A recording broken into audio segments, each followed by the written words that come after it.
Now, we've got lots of ground to cover today on the Adult in the Room podcast. And for that, we like to turn to Mike Davis of the Article 3 Project, who has been watching the full court legal press being enacted against the former president. Mike Davis, welcome back. How are you? I'm doing well, and thank you for having me back on. Now, you find Mike Davis at the Article 3 Project. You find him on Twitter, and you also find him on Substack, unfazed and determined. And it seems like you are. So they're going to lock President Trump, possibly, in a courthouse in Georgia for the remainder of the election season. How big a possibility do you think this really is?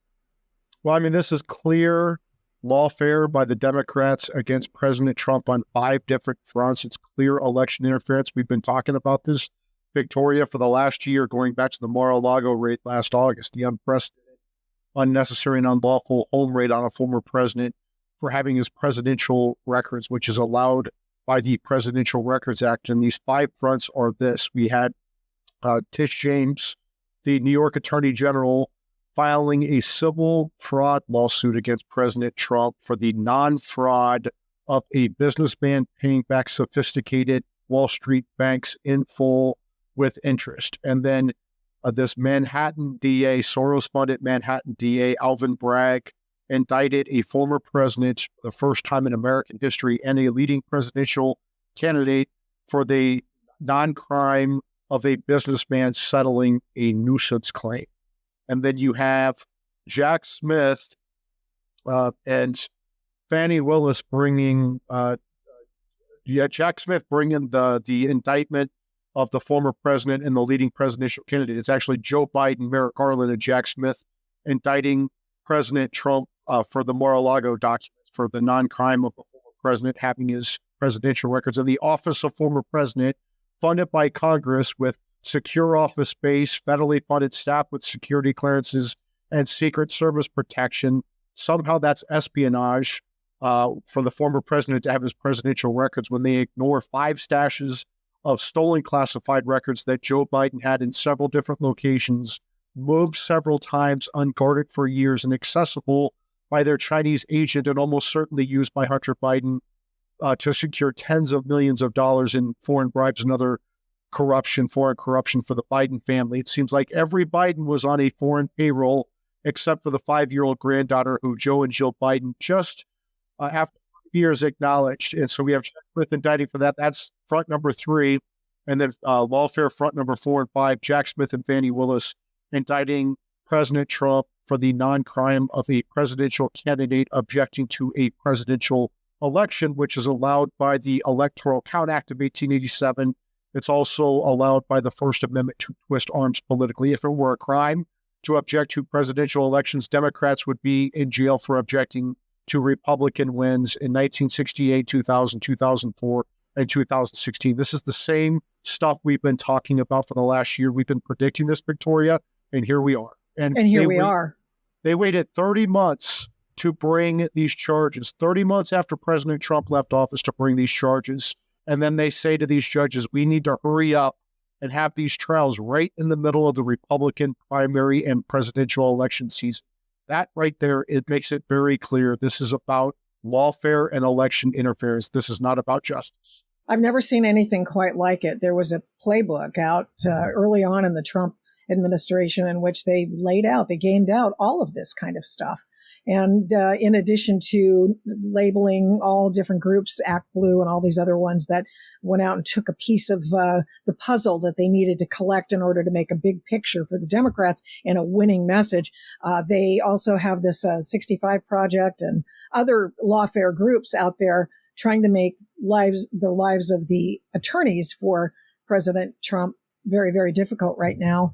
Can you tell us a little bit about the lawfare that you talk about and some of these groups that are out there and whose sole purpose is to dispirit, defame, and get rid of anybody who wants to represent former President Trump? Yeah, I mean, this is Soros funded. You see these, the Manhattan DA Alvin Bragg is Soros funded.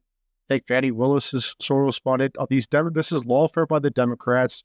They fear they cannot beat President Trump on November 5th, 2024. So they simply want to indict him and put him in prison for the rest of his life. That is not how it works in America.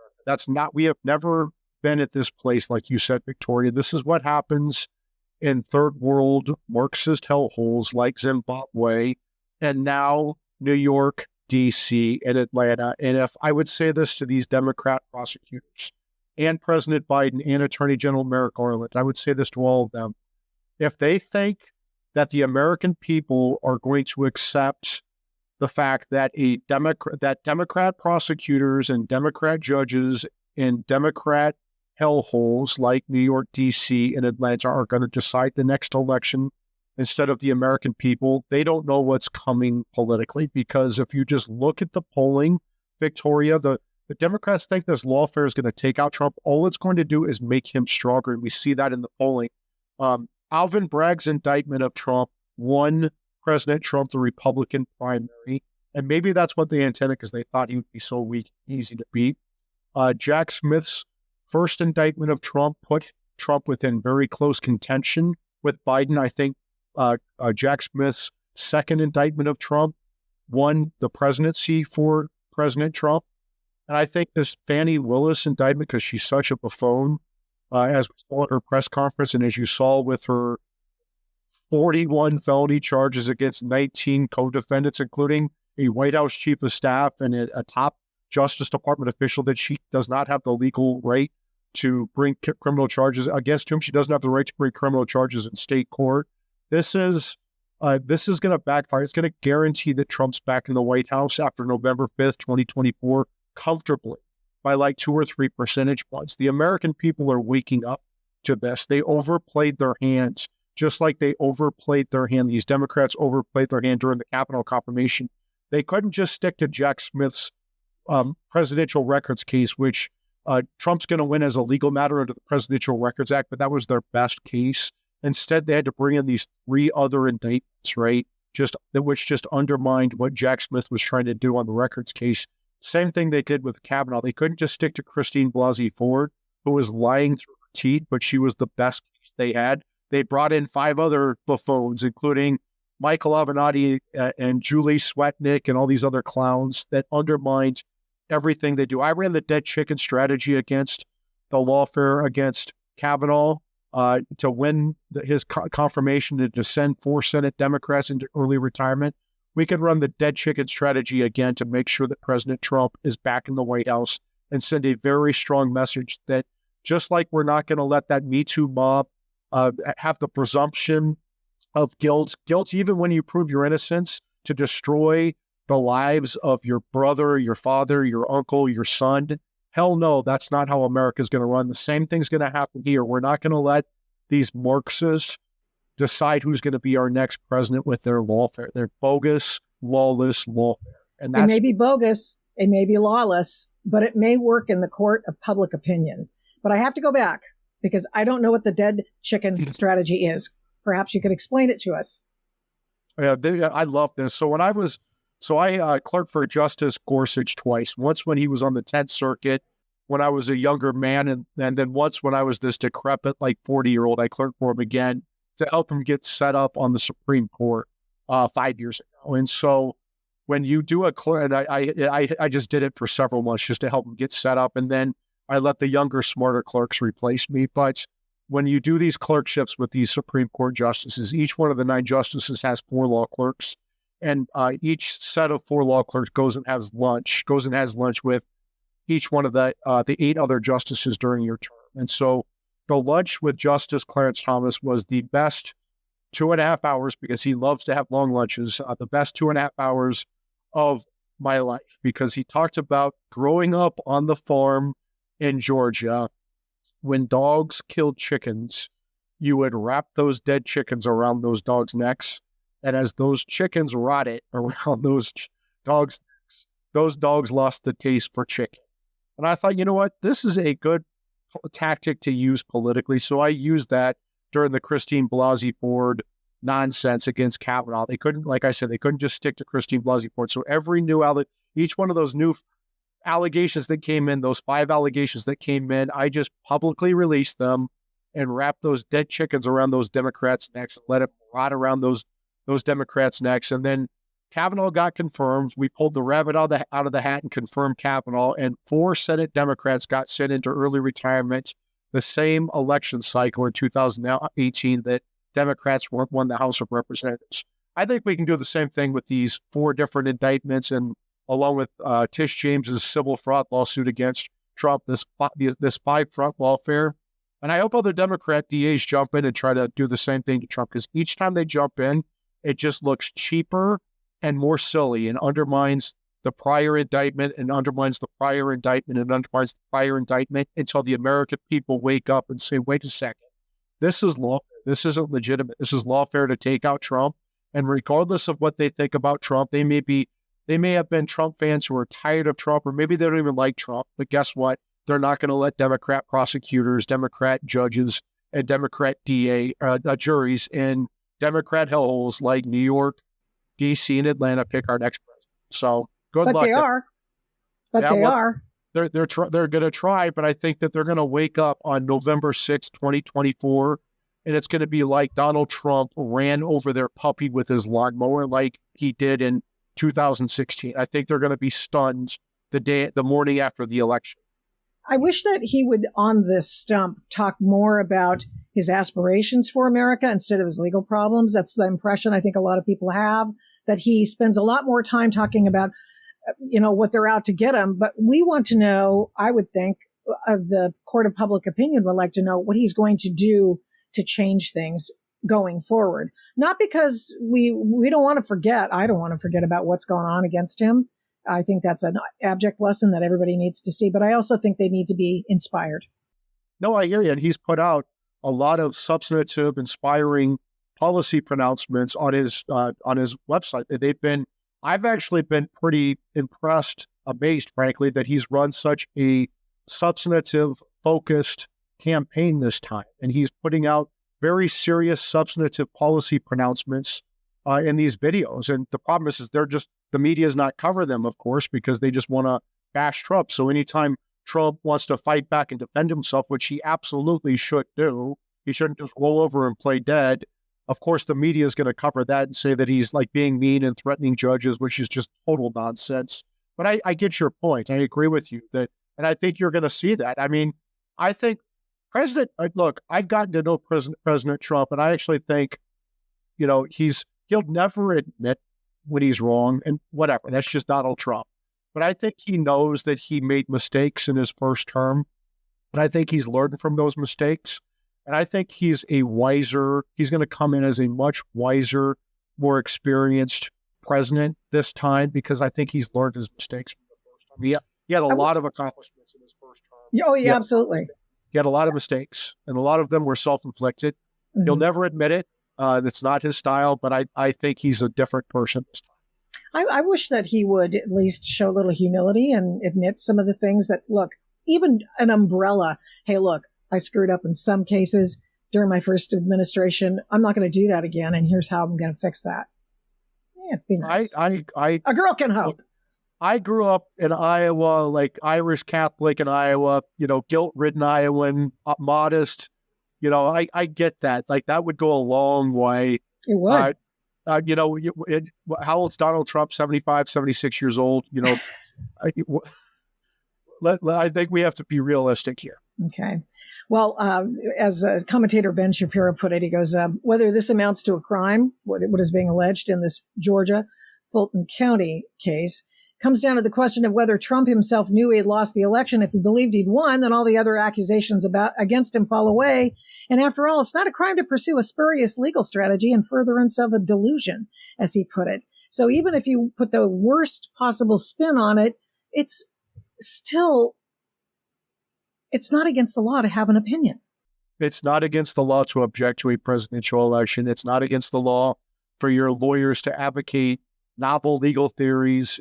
This is lawfare against the president, his lawyers, his advisors, his supporters. This is lawfare. And this is lawless. This will absolutely get overturned by the Supreme Court. The issue is whether they can get it to the Supreme Court before November 5th, 2024. I actually think there's a way they can do that. Let me tell you. I think President Trump's legal team should file a motion to dismiss both January 6th indictments, the Jack Smith indictment along with the indictment down in Fulton County with Fani Willis. And it's a two-part motion to dismiss that's very simple. Number one, to the extent that President Trump was acting within his official capacity as the president of the United States, or Mark Meadows was acting within his official capacity as the White House chief of staff, or Jeff Clark was acting within his official capacity as a senior Justice Department official, they have immunity. They have they get government immunity. The president has presidential immunity.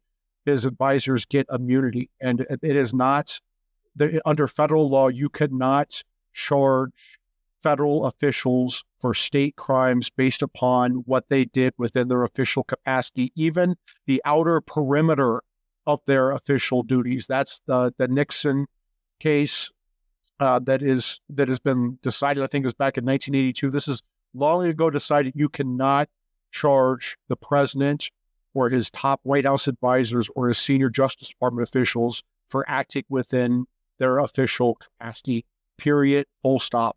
And the second piece of that, alternatively, to the extent that Trump is acting within his personal capacity, this is protected speech and conduct under the First Amendment. Unless you're alleging that Trump incited the riots or advocated for violence or had the real electors tied up in Rudy Giuliani's trunk and sent in fake electors with fake IDs, there's no crime here. That you're politicizing, you're criminalizing the political process. There is no crime as a matter of law. It might be unseemly to some, it might be crude, it might be crass, it might be ugly. That is the political process. And I promise you, he's going to win on either of those legal grounds in the Supreme Court. Now, the advantage of the presidential immunity argument is it is immediately appealable, meaning if the judge denies that motion, the motion to dismiss, you can appeal it immediately to the Court of Appeals and then to the U.S. Supreme Court. So President Trump needs to remove this case from this Fulton County, Georgia court, remove it to the Northern District of Georgia, the U.S. District Court for the Northern District of Georgia, file the motion to dismiss on presidential immunity or alternatively First Amendment. If this judge denies that motion to dismiss, it is immediately appealable to the 11th Circuit. They have to take the appeal. They can decide it one way or the other, and then the Supreme Court has the discretion. If they want to take it, they can take that appeal immediately. And that's how those January 6 cases with Jack Smith and Fani Willis can get immediately decided before the election. Well, from your lips to God's ears, or at least a judge's ears willing to do that, let's take a look, if you will, indulge me, at portion of an interview I had with Harvey Silverglate. He's I don't know if you know who he is. He's a civil rights attorney, and he happens to be John Eastman's, one of his attorneys involved in this Georgia affair. And before we talked a little bit about it, and here's what he had to say about what he believes. This is before the indictment came down, right? So this is what he believes is really going on in this Georgia case. I think it's quite clear, and I'm not just saying this as an advocate, that John Eastman has not committed any crimes. But, the prosecutors have been imbibing this culture of thinking that just about anything can be criminalized because the federal statutes especially are so broad and so vague. It outlaws mail fraud and wire fraud. That means any fraud that is perpetrated by the use of the telephone lines or the mails or so forth and so on. But the crimes are not generally defined. The means are defined, but not the crimes. And that's the reason why I compare it to Stalinist Russia, text messages, where Beria, the secret police chief, said, "Show me the man and I'll show you the crime." We are the sense of my 3 felonies a day book was that any American who gets up in the morning and goes to sleep at night, between getting up and going to sleep, has probably arguably committed 3 federal felonies. Well, this is not how a libertarian democracy is supposed to function. I think that it's time for a complete revamping of the federal criminal code where specific crimes are outlawed rather than these vague general mail fraud, wire fraud, because it gives federal prosecutors enormous destructive power. And I can relate that to these Trump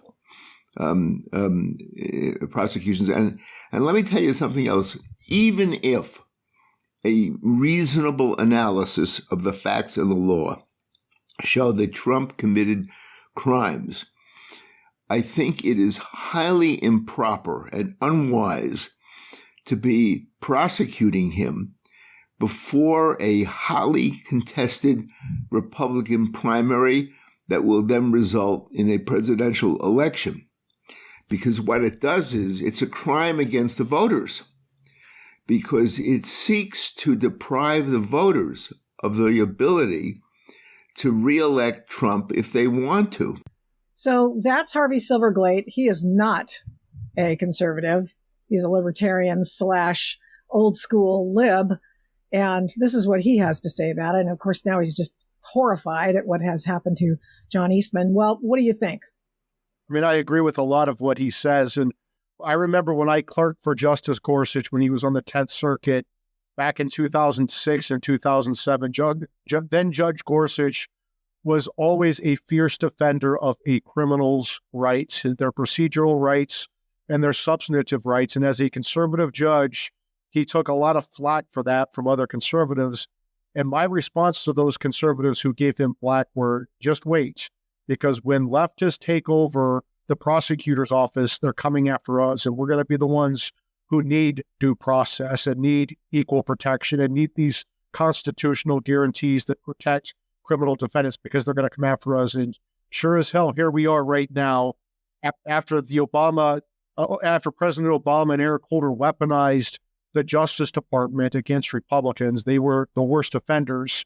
And here we are. This is the natural and probable result of this. And again, Victoria, we've been talking about this since the Mar-a-Lago raid a year ago. We predicted this was coming and people didn't believe it. And I would say to Republicans who are happy about what's going on because they think that they're going to get Trump out of the way and they're going to get who they think is a better presidential candidate, Trump is in the way of these Marxist prosecutors, right? And he might be the last line of defense. If they take out Trump as a presidential candidate, as a former president, as a billionaire, if they can take him out and throw him in jail or put him in home confinement or whatever they're going to do, it is the end of our country. Think about this. Think about crossing the Rubicon. Remember, Caesar crossed the Rubicon from Gaul into Rome because the Roman insiders, the Roman elite, did not like Caesar. He was too much of a populist, and they ran lawfare against Caesar. And so Caesar felt like he was backed into a corner. He had nothing else to do other than take his invading army into Rome, and it led to civil war and the collapse of the Roman Empire. I'm not saying we should go to civil war here by any means, but what I think this is going to lead to is a tit for tat legally and politically, where if President Trump gets back into office, his Justice Department is going to start indicting Biden and Joe Biden and Hunter Biden and James Biden and other Democrats, and it's going to be a tit for tat in the fall of our country. This is crossing the Rubicon, what the Democrats did here. And why couldn't they waited 30 months to bring these charges? Why couldn't they wait until after the presidential election to do this? And this is where House Republicans need to step up. There are two appropriations writers that House Republicans must include in the next appropriation cycle. Number one, no federal funds may be used to prosecute any major presidential candidate on or before November 5th, 2024. Number two, any state or local jurisdiction that prosecutes any major presidential candidate on or before November 5th, 2024 loses all federal funds. We have to say to these prosecutors, this is unprecedented what you're doing. This is the first time this has happened in 250 years of our republic. It's republic-ending tactics. We're not gonna fund this, and if we have to shut down the government over this, we're gonna lose our country anyway. That's right. I think you do have to actually go to that extent to cut off their funding and to tell them that they can't do what they're doing, because you're right. Somebody's got to stand up and be the adult in the room and say, this is going to destroy our country. You're not the boss of us. So go sit down, Miss Willis, in your little office that you can't control. By the way, speaking of can't controlling, what did you make of the fact that the indictments came out early? Why do you think that happened? I think it's amazing. They these indictments went from the grand jury to the clerk of the court and got posted on the website. When people found it early, before the jury deliberated and voted, this indictment's on the clerk of the court's website. When they got confronted about it, the clerk of the court said it was like a hoax or whatever the hell they said. And then they got confronted again when the indictment matched the one that came out, or nearly matched that came out. Okay, if it's a hoax, how did it match the indictment that came out? Then they came up with another excuse, and then they came up with another excuse. It just shows you that Fulton County, this Democrat hellhole down in Atlanta, should not decide our next presidential elections. These incompetent buffoons who are in the Fulton County DA's office, including Fani Willis, and in these incompetent buffoons who are in the Fulton County court system, should not be deciding the presidential election. They're not equipped to do it. That's not how our constitutional republic operates. Oh, this is the land of Stacey Abrams, who at least for years said she actually won the governorship of Georgia. So it does make you kind of wonder. It does. Maybe really they didn't put her in jail because they don't have enough food to feed her. Who knows? So let's go over the elements of this real quick, as I know we can't take you too much longer. But the continuing enterprise, the continuing criminal enterprise being run by President Trump and all of his minions, the other 18 defendants, which include people, and the enterprise was winning the election. Is that a continuing criminal enterprise? So here's the problem with this. So Fani Willis brought a RICO claim against President Trump and 18 other defendants, including Justice Department official, White House chief of staff, volunteer electors, other people. This is a statute that you use to take down the mob, not your rivals. This is insane what they've done. But Trump's Hitler, so that's okay, right? There's the Trump derangement syndrome exception to the Constitution, U.S. Constitution, Georgia Constitution, federal statutes, state statutes, and just common sense and decency. There's the Trump derangement syndrome exception to all that. But if you think about this, what did they allegedly conspire to do? What was the illegal acts they allegedly conspired to do? Object to the election? That's not illegal. That's allowed by the Electoral Count Act of 1887. Twist arms politically. Trump was mean to his vice president. That's not illegal. That's protected by presidential immunity. If he's acting within his presidential capacity, it's protected by the First Amendment if he's acting within his personal capacity. This is an insane legal theory by a doofus Democrat prosecutor, and just go watch her press conference.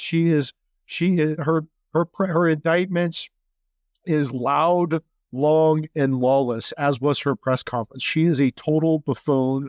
And if I were the Democrats, I will watch that. I didn't realize that she'd done that. So yes, I will. Yeah, I would say to the Democrats, do you really want Jack Smith, who looks like a serial killer, and Alvin Bragg and Fani Willis as your spokespeople, and then throw in Tish James, the New York AG, with her fraud theory? Do you really want these four clowns as the face of the Democrat Party going into November 5th, 2024? Every time they do a press conference, I want President Trump to run TV ads with just their press conference and at the end say, I'm Donald Trump and I approve this message. Yeah.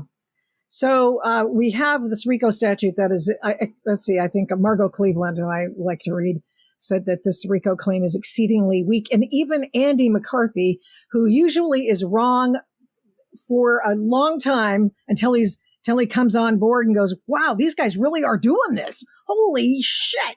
We got to do something. And then he writes something that says, by the way, this is actually the way it is. Anyway, he said it was ridiculous. He said, this is what I want to say and I like Andy McCarthy. I do too. NRO. There are weak sisters in the Republican Party. Everyone needs a weak sister.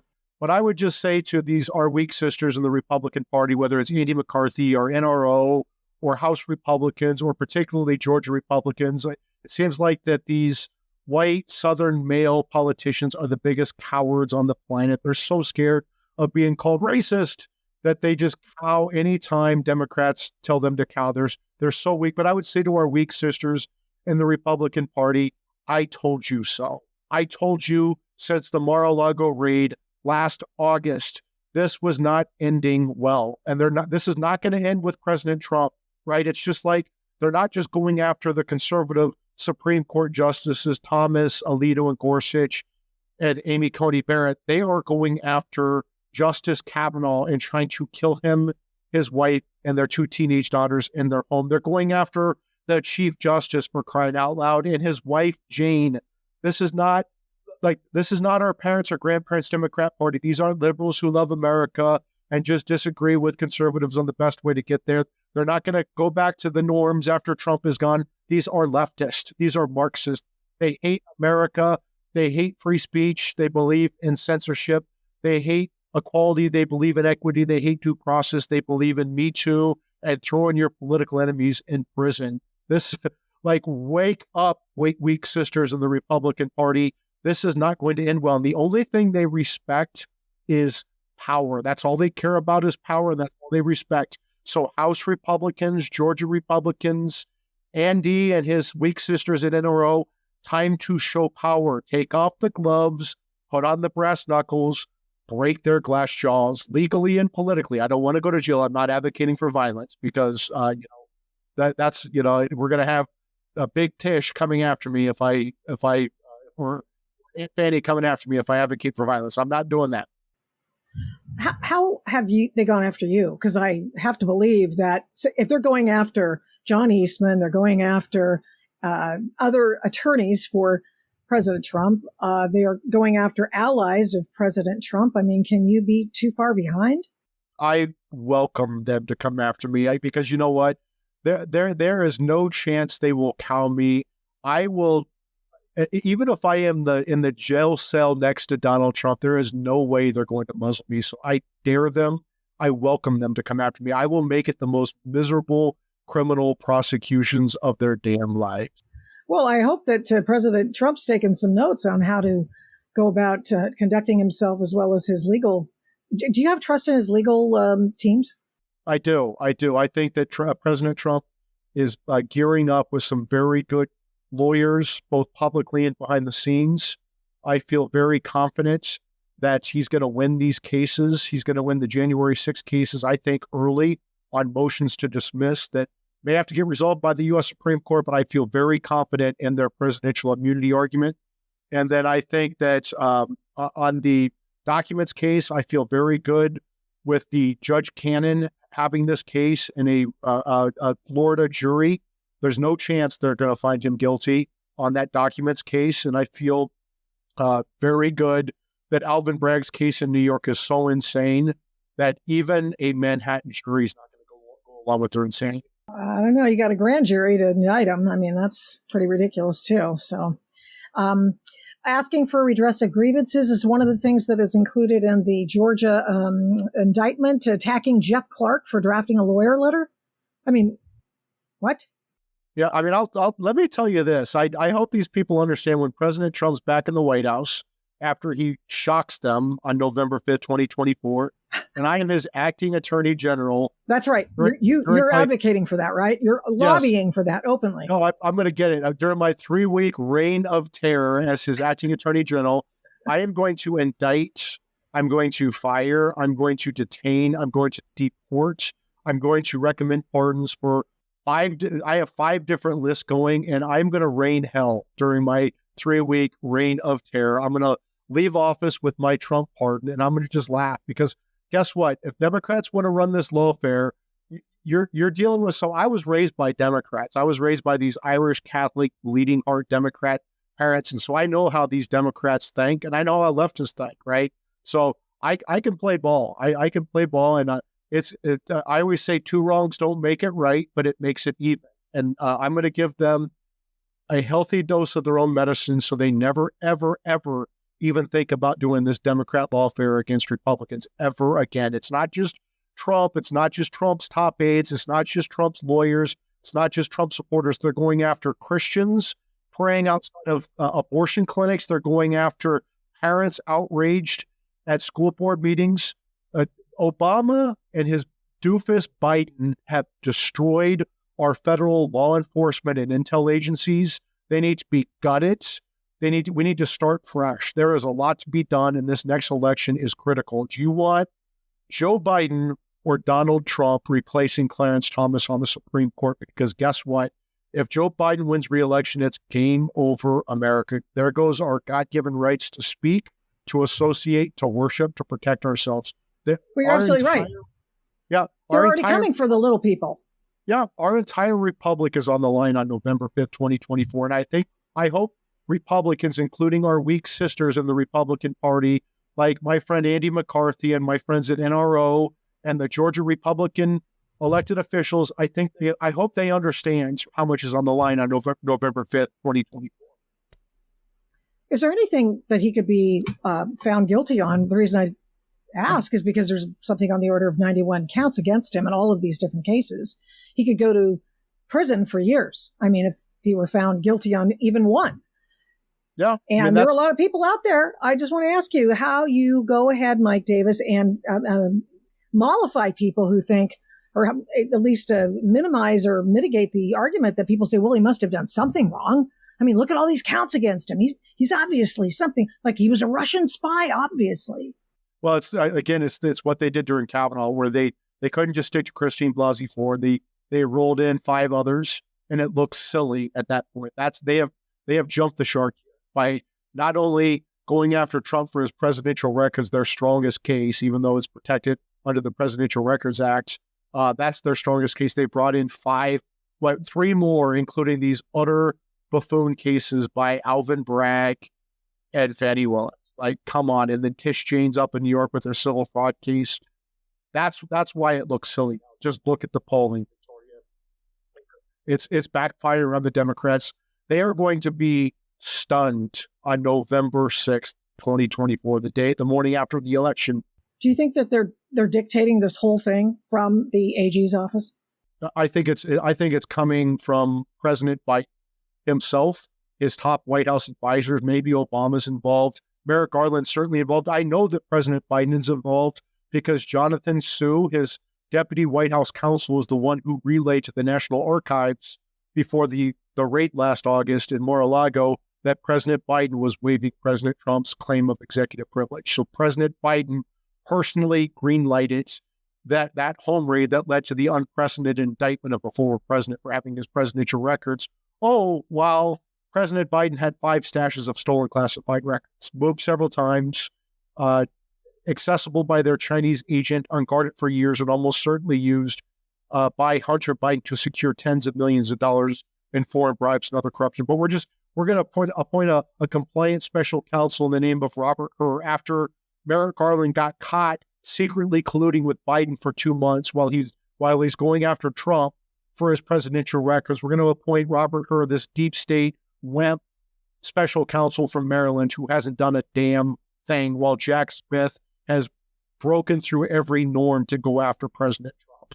Yeah, Hur's in the witness protection program, isn't he? And not that I hope he gets stuff done, because clearly it's just a cover. What did you think about the approval of the